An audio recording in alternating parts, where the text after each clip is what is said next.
Hello listeners, আমরা আজকে দেখব 3টি ওয়েবসাইট সম্বন্ধে যেগুলো আপনি গ্রাফিক্স ডিজাইনার হিসেবে না জানলেই নয়। যেমন একটি হলো 3D ডিজাইন। এখান থেকে আপনারা 3D ডিজাইন করতে পারবেন, কোনো ডাউনলোডের প্রয়োজন নেই, কোনো কোডিংয়ের প্রয়োজন নেই, অল ইন দ্য ব্রাউজার থেকে আপনারা করতে পারবেন। আরেকটা হলো এসভিজে আর্টিস্টা। এটা হলো আপনাদের ওয়েবসাইটের যে লোগো সেটাকে অ্যানিমেশনভাবে উপস্থাপন করতে পারবেন এখানে এডিট মাধ্যমে। তারপর আরেকটা হলো মকআপ। যেমন একটি কাজকে যদি আপনারা ফাইনালাইজ বা ফিনিশিং সুন্দরভাবে না করতে পারেন, তাহলে কিন্তু আপনি কাজটা যতটুকুই পরিশ্রম বা ডেডিকেশন দিয়ে করেন না কেন, সেটা কিন্তু ফুটায় না তুলতে পারলে তাহলে কোনো লাভ নেই। যেমন ক্লিন মকআপের দ্বারা আপনারা অনেক সুন্দর করে মকআপ করতে পারবেন। এখানে যে আনলক এগুলো আপনারা সাইন আপ করতে পারলেই আনলক হয়ে যাবে। এখানে আপনারা যে কোনো ওয়েবসাইটের জন্য মকআপ ইউজ করতে পারবেন। এই 3টি ওয়েবসাইটকে যদি আপনারা কাজে লাগাতে পারেন, তাহলে আপনাদের জন্য খুবই সহজতর হয়ে যাবে যে কোনো কিছু বা ডিজাইনিং করাটা। যেমন আমরা ভেক্টরি, এখানে আমরা কিভাবে কাজ করবো, যে স্টার্ট ক্রিয়েটিং ফর ফ্রি, এখানে আমরা ক্লিক করব। তারপর এটা আমাদেরকে একটি ইন্টারফেসে নিয়ে যাবে। তারপর এখান থেকে আমরা যে কোনো ইমেল দিয়ে অথবা কন্টিনিউ গুগল দেওয়ার পরে আমাদেরকে গুগল অ্যাকাউন্টে নিয়ে চলে যাবে। সেখান থেকে আমরা খুব সহজভাবেই সাইন আপ করতে পারবো। তারপর এটা আমাদের সামনে ইন্টারফেস ওপেন হয়ে যাবে। তারপর আমরা এখান থেকে সব টিলেক্স সিলেক্ট করে দেবো। টিপস বা সেটা না দিলেও চলবে, জাস্ট লগ ইন।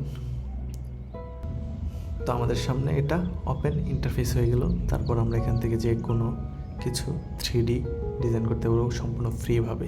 এই যেখানে টোলাল রয়েছে, কীভাবে বক্স স্পেহার কীভাবে নিতে হয়, কীভাবে কী করতে হয়, সব কিছু আপনারা এখান থেকে দেখে শিখতে পারবেন এবং প্র্যাকটিস করতে হবে, যেটা আমি সবসময় বলি। তারপর হলো এসভিজে আর্টিস্টা। এখানে আমরা কীভাবে কাজ করব, ওপেন এসভিজে যে কোনো একটা আমরা এসভিজি এখানে ওপেন করতে পারবো। সাপোজ এই যে এটা হলো এসভিজি, আপনাদের ক্লায়েন্টের যে কোনো কাজ সেটা আপনারা এখান থেকে ওপেন করতে পারবেন, যে বাস আপলোড। তারপর এখানে এটা ইন্টারেকচুয়াল হয়ে গেলো, এই যে অ্যানিমেশনভাবে। তো এখান থেকে প্লে ক্লিক করে দেওয়ার সাথে সাথে এটা প্লে হয়ে গেল। এখান থেকে আপনারা এডিট করতে পারবেন, ব্যাকগ্রাউন্ডের কালার চেঞ্জ করতে পারবেন।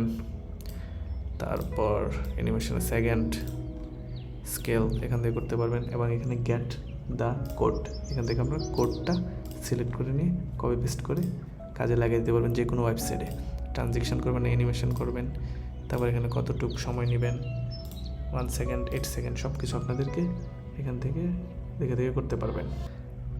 এবং যে কোনো এসভিজির যে কোডটা রয়েছে সেটা আপনারা যে পেস্ট মার্কআপে এখানে পেস্ট করে দিলেও চলবে, এখানে সামনে তাহলে শো করে ফেলবে। তারপর আপনারা প্লে ক্লিক দিলেই এটা আপনাদের যে সেটিং অনুযায়ী এখানে সুন্দর করে উপস্থাপন হবে। অতঃপর 3 নাম্বার ক্লিন মক, এখানে আপনারা মক আপ করতে পারবেন যে কোনো ওয়েবসাইট। যেমন সাপোজ আপলোড ইমেজে যে কোনো একটি ওয়েবসাইটের আপনারা করে দেন। এখানে আমরা একটা ওয়েবসাইট দিয়ে দিই, ওকে, এই ওয়েবসাইটটা আমরা এখানে দিয়ে দিলাম। তারপর আমরা কী ধরনের মক আপ চাই সেটা আপনারা আনলক করতে পারেন গুগল। আচ্ছা, আমরা তাহলে ফ্রিটা দিয়ে দেখিয়ে দিই। আর সাইন আপের বিষয়টা আপনাদেরকে বুঝিয়ে দিয়েছি। সাইন আপ করবেন উইথ গুগল, দেন এই ইন্টারফেস আসবে, লগ ইন উইথ গুগল, বাস। তারপর আপনারা এখান থেকে যেগুলো ফ্রি পাবেন সেগুলো আপনারা ইউজ করতে পারবেন, দ্যাটস ইট। তারপর সাপোজ এই ওয়েবসাইটটা, তো এটাকে আপনারা করতে পারবেন এই যে কী ধরনের, বাস অনেক বড় ল্যান্ডিং পেজও করে দিতে পারবেন। এখান থেকে ওয়াটারমার্ক তুলতে পারবেন, তো এই জন্য আপনার প্যাকেজ করতে হবে। তারপর ব্ল্যাক দিবেন, হোয়াইট দিবেন, গ্রে দিবেন, কীরকম দিবেন সবটাই আপনারা এখান থেকে সুন্দরভাবে করতে পারবেন। তো এই হলো 3টি খুবই কার্যকরী ওয়েবসাইট, যেখানে 3D এসভিজিকে অ্যানিমেশন এবং ক্লিন মক দ্বারা মক আপ। আমাদের পাশেই থাকুন।